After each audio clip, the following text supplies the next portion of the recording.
Let us begin with our first story. He found me in real life.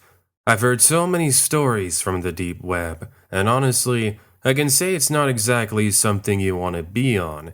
Sure, it's neat to check out some of the less scary things, but sometimes curiosity can get the better of you. I'll go ahead and describe something I experienced about 3 years ago. At that time, I was still in high school and I was 17 years old. I recall my friends talking about some really weird things they'd seen online. I ended up wanting to know more about it, and they mentioned something called the deep web. Of course, I wasn't sure what they meant by that, so they showed me some videos talking about it. Safe to say, it piqued my interest. Not for the terrible things, but just the overall mystery behind it. The only thing was, how do you go on it? That's something I kept wanting to know. There were various programs you could get, but the question was it really safe? Therefore, the next couple of days I spent time doing some research. That's when I finally got the courage to get Tor. Now, with my keys to the deep web kingdom, the exploring began. It was pretty mild at first, just documents and various other pointless information. Then there were pages for things like weapons and hitmen. Honestly, I didn't bother with any of those things because they seemed pretty sketchy. After about 30 minutes of exploring, I stumbled upon a video sharing website. It was sort of like Vimeo, but most of the video clips were of low quality. Some of them were just still creepy images with scary music, and others looked to be like homemade tapes. I clicked on a few videos, and apart from a few jump scares, I decided I had enough. However, before leaving, I did notice there looked to be like an online chat room. Curious, I went ahead and checked it out. There were a total of around 15 people, and each were talking about different videos they had seen. Since I saw anybody could comment, I made a random username and I went ahead and commented on some of the videos I watched. I kid you not, the whole chat went silent and I was left confused. Don't tell me they haven't seen a normal comment just say hello, I told myself. After about 20 seconds of no responses, somebody finally sends a message out. Hello to you back. I see we have a new victim to toy with. I figured whoever commented this was joking around, so I went ahead and played along. Big mistake. Yeah, I guess I am, aren't I? What are you gonna do about it? Are you gonna come to my house and take me away or something? Oh, we're gonna do that. Just you wait. We know you've been watching videos this past hour. I was confused by what this person meant. As it turned out, there was a little counter on the bottom of the page I really hadn't paid attention to. It would show how many people are on the site at any given time. I'm guessing the number had stayed the same before I went on the site. Oh, and I guess I forgot to mention something else of importance. I guess it's not exactly smart to have normal pages and applications open when exploring this part of the web. I'll go ahead and tell you why in a little bit. Anyways, I got genuinely creeped out, and I logged off almost immediately. This, however, isn't the end to my experience just yet. Fast forward the next day at school, and I told my friends about what I had done. They thought I was lying, but I told them they could come over to my house to check it out for themselves. Therefore, that afternoon, we went to my house to go and log on yet again. My parents were confused as to why all my friends were over, but I told them we were working on a school project. So, once we were successfully online, I showed them some of the places I looked up. They then typed in their own suggestions, and we found some pretty interesting things to say the least. Since I had all my friends with me, I now had the courage to take them back to the site I'd been on. Going on the site, I noticed I had a missed message. Strange, but I guess making a username automatically makes you an official member. I click on the little notification symbol, and it appears to be like the same person who messaged back the other day. The message more or less said, Did you think signing off was gonna hide you from me? Don't tell me you thought I couldn't tell you were being sarcastic. Also, thanks for leaving your Skype open and your webcam on. I can't wait to find you. If that wasn't creepy enough, there appeared to be an image I could download. I was too scared to open it, but my friend suggested I do it anyways, and that's what I do. No joke. There is a screenshot of the conversation I had, and you could even see my Skype was open.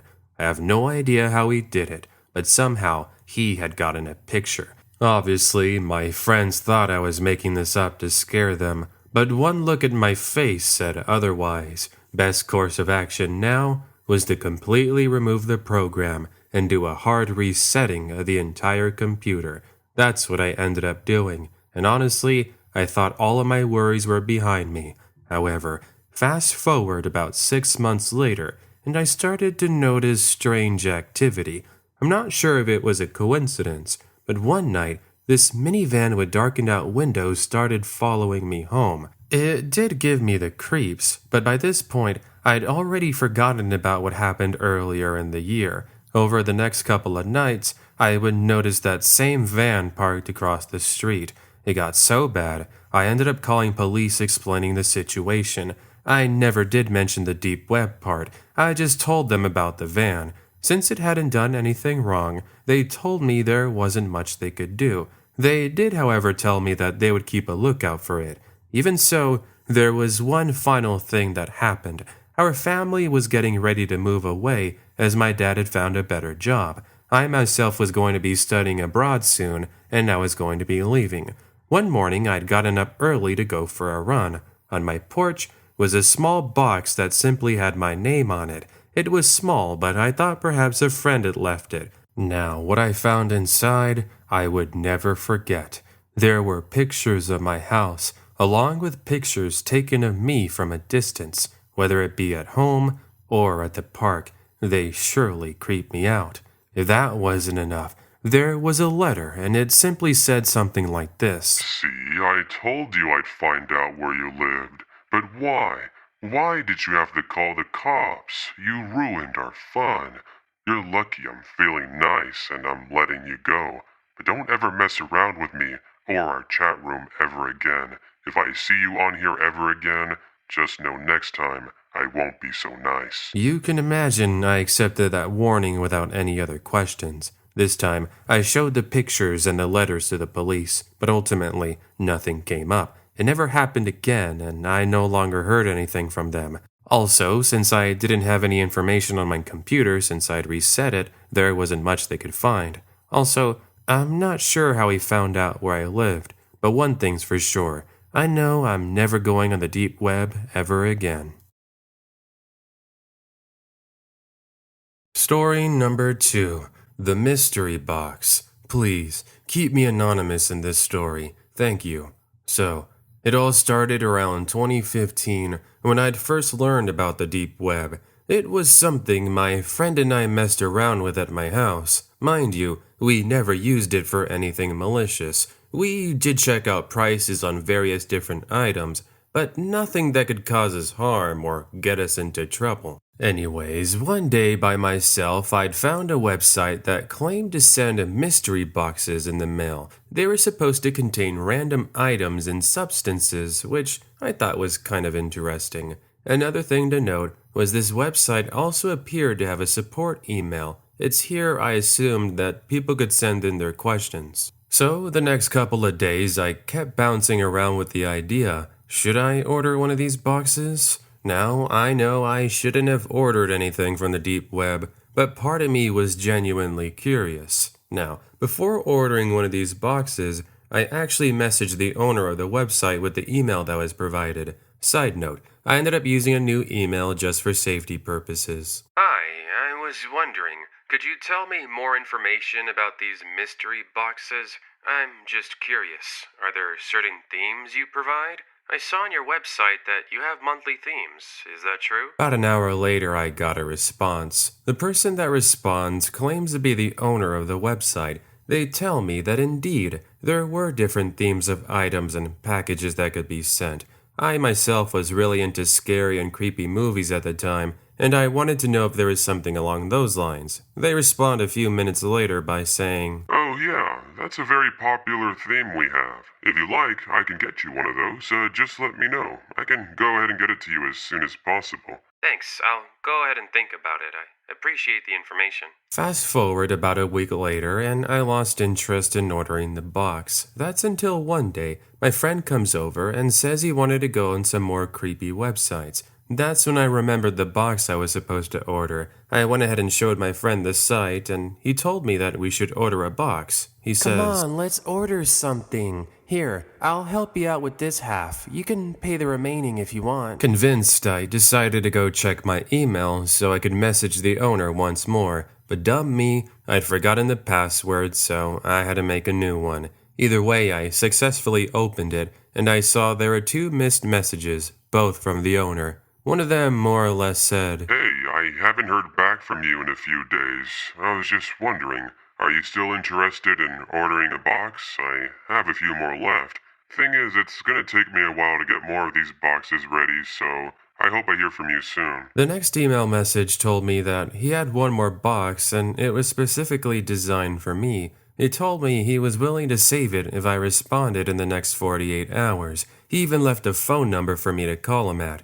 Big mistake, I know, but I ended up calling his number. Of course, I didn't do it from my actual cell phone. I used Skype and called from that. At first, there's no response, and I was starting to think this was a waste of my time. A second time I call, and they respond almost immediately. The thing is, he didn't have a creepy deep voice or menacing tone. He just started telling me that he was a college dropout and he was trying to make some money selling items. When wanting to know why he just didn't sell things on the normal web, he ended up telling me, Oh, yeah, well, if I did that, I'd get in trouble for some of the things I sent. Plus, I want to remain anonymous so nobody can track me down. Anyways, are you ready for your order? With pressure from my friend, I agreed to. So, we make the order, and he tells me it should arrive in about a week. The week passes, and when returning from work, I noticed a medium-sized beat-up box at my front door. There were no logos or signage indicating it was the box I'd ordered, so I just assumed it was the one I ordered and called my friend. About an hour later, we're finally in the kitchen and we're ready to open this bad boy. After all the struggling to get the tape off, the moment had finally arrived. We now open the box, and were welcomed with the worst smell you could ever imagine. It seriously smelled like a combination of iron and garbage. Now, let me describe what was in here.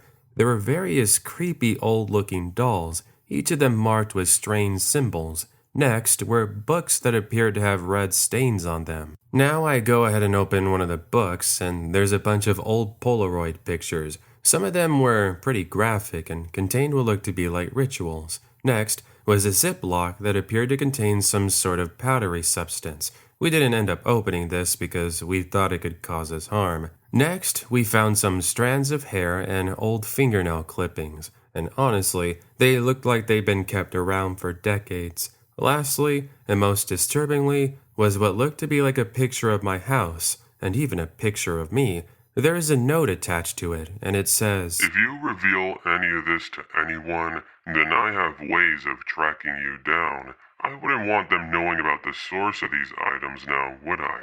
If you want to know, I found these at an old hospital in an abandoned patient's room.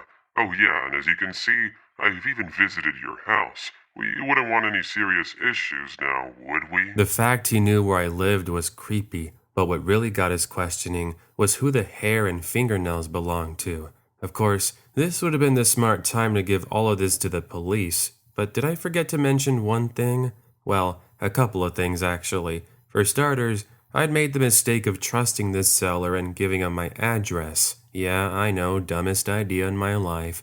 Another thing was that he told me he would remain kind as long as I kept our sale a secret. He told me he had ways of tracking me down, even if I did move out of state. This convinced me enough to remain quiet about the items he had sent. Regardless, my friend and I were so creeped out by what he sent, I demanded a refund. Of course, he told me all sales were final and there wasn't much we could do. Figures. Instead, my friend and I decided to burn everything and try to forget about it. Now, fast forward a year, and by this point, I'd moved to another state. My friend and I no longer talked as much, and I no longer went on the deep web. One day while home, I heard somebody knocking on my door. I was in the shower, so I didn't respond right away. About 20 minutes later, I go outside and there's a letter on the doormat. All it simply said was my name. So I go ahead and open it, and I'm shocked by who the sender was. Guess who? Yup, they claim to be the person who sent me the mystery box almost a year ago, and inside the letter it more or less said, Hey, I found you. Just wanted to remind you, you're keeping our secret, aren't you? Hope you don't have any funny ideas now. Finally, I had enough and I decided to go to the police. That's where I explained what I had done, and let's just say they weren't too happy. Ultimately, they told me there wasn't much they can do, and now it's been over 2 years and I haven't heard anything. I'm just hoping that guy was caught, because part of me was thinking he might have had bad intentions in mind. Thing is, I know I don't have much proof to provide, but I do have some photos on my old phone I can send in. Also, I have the emails he sent. I just have to remember my email and password. Let me know if you want to see them. Other than that, thanks for sharing my story with everyone. Story number 3. My friend from the deep web. I could really use your advice with this one. I gained nothing from making this up, and I'm honestly still scared. Please understand that due to my retelling of this, I'm gonna have to keep myself and my location anonymous. Now, let me begin. Some time ago, I ended up moving out from home and attending community college. I'm female, by the way, and I was 19 at the time. Anyways, my parents ended up helping me get a small apartment. Luckily, I was able to help pay it off with a job that I worked at a nearby Ralph's. My first spring semester there was pretty uneventful, and I would spend most of my free time going on the now non-existent Club Penguin. Silly, I know, but there's a point to all of this. Just give me a moment. Over time, I started getting to know the different users, and I really connected with one person in particular. It's been almost 3 years, and I already forgot the username, but it was something like Diamonds Are Unbreakable. And yes, I did just make a JoJo reference. Okay, I digress. The point is, we ended up adding each other on Instagram after talking for almost 2 months. He didn't have pictures of himself, it was just anime artwork and various other Club Penguin pictures. I myself had a normal profile with pictures of myself, family, etc. Also, this was during a time when my profile was set to public, something I later changed. Anyways, this was how we interacted for the next month or two. We started about talking about random things until one day he mentioned the deep web. Now, up to that point, I'd seen a few videos about it, but I thought most of it was pretty fabricated. The stories sounded just like that. Stories. Something people told each other but never really proved it. He goes on to tell me that he had been on the dark web a couple of days ago, and he saw some pretty scary things. He even goes ahead and sends me some pictures of what he found. It definitely creeped me out, and I started to become interested. Not in the pictures, mind you, but checking out the deep web. I wanted to see what the big deal was and prove once and for all there was nothing more to these stories I'd heard. Of course, I wanted to make sure I did it as safely as possible. So, he ends up sending me some directions and a basic program so I could get started. It did take a little bit, but over a Skype session, we were able to get it installed. Thing is, I didn't want anything too crazy, so I tell him, Okay, just don't send me some creepy links that could get me in trouble. Give me some good recommendations. He sent me a couple of websites which I eagerly clicked on. The first one was of a website that contained a bunch of old medical documents. Some of them even showed some pretty eerie grayscale Polaroids. The next one appeared to be a sort of social media website, kind of like Facebook. There were forums, the option of making profiles, and even pages you could follow. Actually, I went ahead and made my own profile. Of course, I used a different name, but I made the dumb decision of using one of my own photos. I guess that's what I got for being so into myself. Mind you, it was a really old picture from like 5 years ago. Moments after uploading the picture, it clicked in me. I was on the deep web. I shouldn't have put my own photo. Realizing my mistake, I quickly changed it to the default image about 2 minutes later. Sadly, it was already too late. Soon I forgot about the website and I logged off. Fast forward about 3 days later, and my friend told me he was going to be moving to a different home and he might not respond for the next week or so. I was fine with this since I was busy with midterms and work anyways. Fast forward another 2 days, and my curiosity was starting to pick at me again. I remembered that social media site I made an account on. So I went onto it and I noticed I had a follow request. The person's name was simply Billy. This was funny, I forgot to mention it, but my Club Penguin friend's name was also Billy. I guess he might have added me on here? I mean, he was the one that sent me the link, and I did tell him I made a profile, so I accepted him thinking, whatever, it's not like some random person's gonna add me, right? Almost immediately, I got a message from Billy. Hey there, thanks for adding me. It's always great to have friends on here. By the way, you're really pretty in your profile picture. This confused me. I thought I changed the profile picture, but it turned out just because you removed the profile picture itself, it didn't mean it was removed from the photo album. Sure enough, that selfie of me was there. Quickly, I went into panic mode as I looked for a way to delete it. Billy reassured me it wasn't a big deal, and I started to relax. Okay, Billy, so I guess since we're friends on here, we can secretly send each other messages, and we don't have to worry about anybody finding what we share, huh? Billy, and I say that in quotations, responds with a simple, Yeah, you're right. There's so many things I want to show you. Billy then proceeds to send me a link that was supposed to be an online game. Want to play together? It's kind of like Minecraft. You can build things with blocks. Come on, it's a lot of fun, I promise. So I decided why not. I clicked on it. Again, another decision on my part, because my computer crashed almost immediately. Great. Sadly, the computer wasn't working properly. My best guess was the link I clicked on was responsible. Over on my phone, I messaged Billy on Instagram, and I was mad that he owed me a computer. Wow, Billy. Really? You know you owe me a computer now. It completely crashed. About 20 minutes later, he responds with confusion, and the conversation was somewhat like this. What are you talking about, Lexi? I never did anything to your computer. Oh yeah? Then explain the so-called game you wanted me to play. Okay, I'm lost. What exactly do you mean? The link you sent me on the deep web? I mean, your profile's name is Billy, right? Wait, I never made a profile on there. I just sent it because you requested I send you stuff that wasn't super scary. Besides, I've been really busy with the move. I already told you that. Needless to say, this so-called Billy person who sent me a request wasn't my buddy I'd been talking to. It just so happened that somebody with the same name happened to send me a request, and I was under the wrong assumption.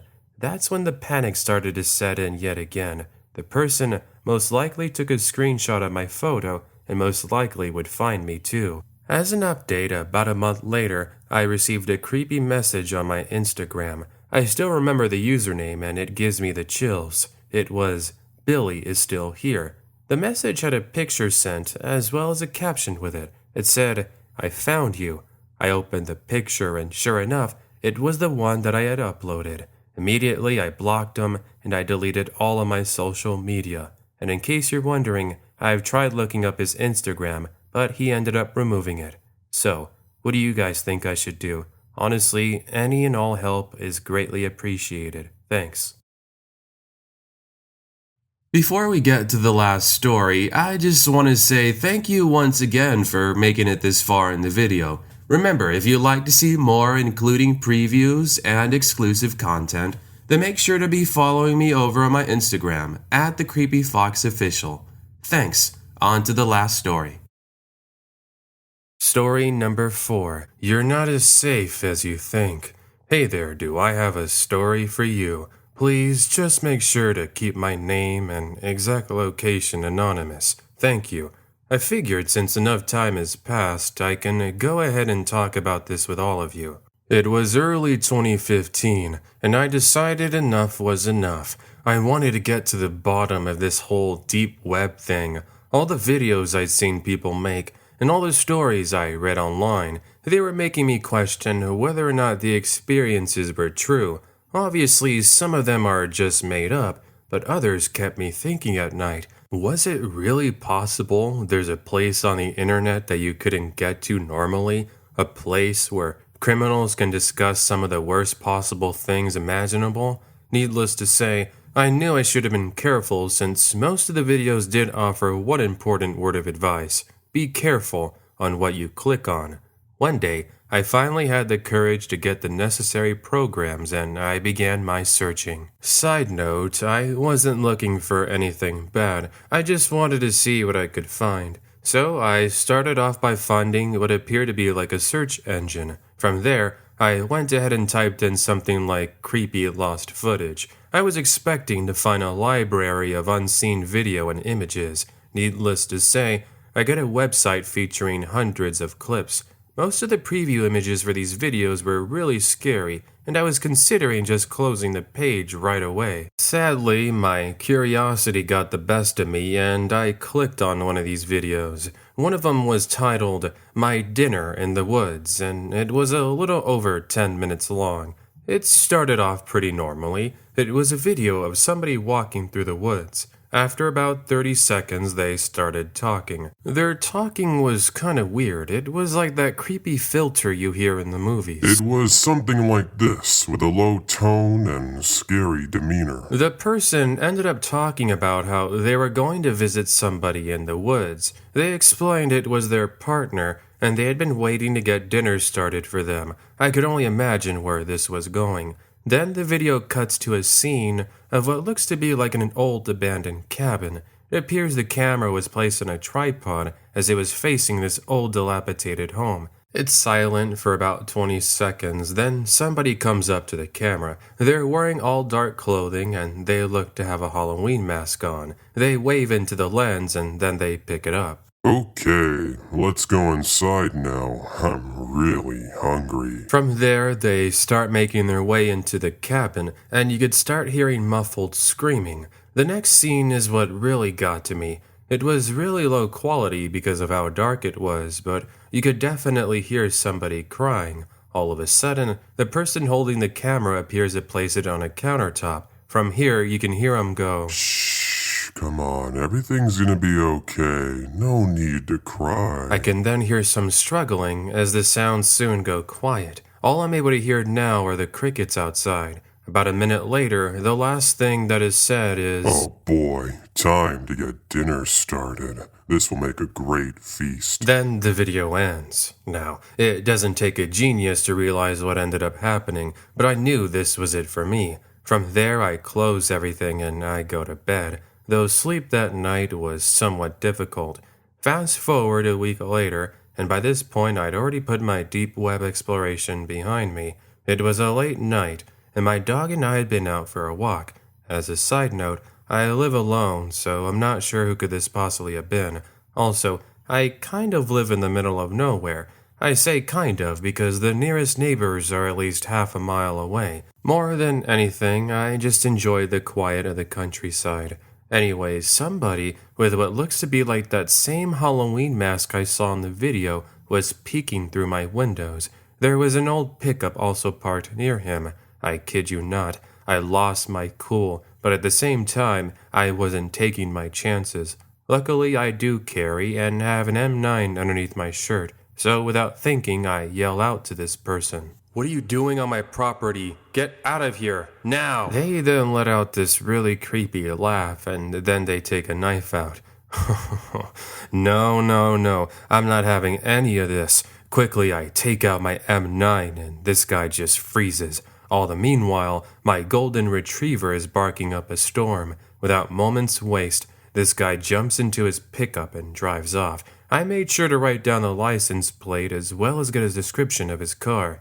Immediately, I called police, and I told them about the mysterious man. They don't end up finding him that night, so I go to spend the night over at a friend's house. Next morning, I talked to the neighbors, and they told me it wasn't them. That's what was so scary. I never told anybody I'd been on the deep web, so what are the chances a possible home intruder wears the same outfit as the video I watched? As an update, I later installed a security system and I set up some CCTV cameras. The person never did return and I've never seen him since. Safe to say, me showing off that M9 might have scared him off. Now, if he really was the guy from the deep web, I'm not too sure. But one thing is for certain, if I ever see that same guy near my house ever again, I won't be afraid to take him out. Last thing I want is for some guy from the internet to find out where I live and show up at night. Oh yeah, and something else to mention. Apparently, people can take your information when you're watching certain stuff on the deep web. I'm not sure if this is true, but it would explain what happened that one night. I don't know.